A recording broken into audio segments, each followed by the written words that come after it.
যদি সময় পাও একবার মেহেন্দিগঞ্জ যেও।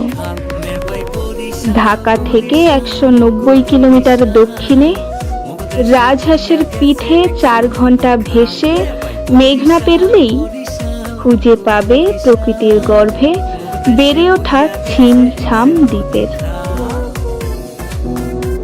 যদি সময় পাও একবার মেহেন্দিগঞ্জ যেও।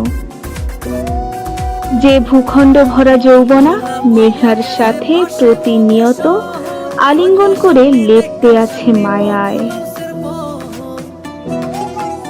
যদি সময় পাও একবার মেহেন্দিগঞ্জ যেও।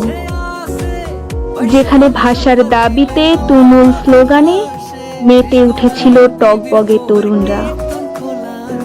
মুক্তিযুদ্ধের নেতৃত্ব দিয়েছিল বয়োজ্যেষ্ঠ মুরব্বীরা। যেখানে উর্বর মাটি ধ্বনিত করেছে আমার ভাইয়ের রক্তে রাঙানো 21শে ফেব্রুয়ারি, আমি কি ভুলিতে পারি।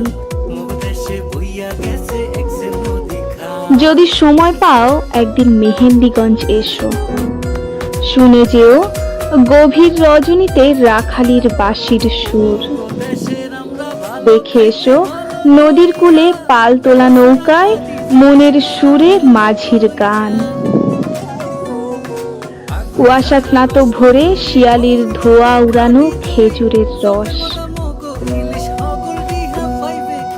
যদি সময় পাও একবার মেহেন্দিগঞ্জ যেও।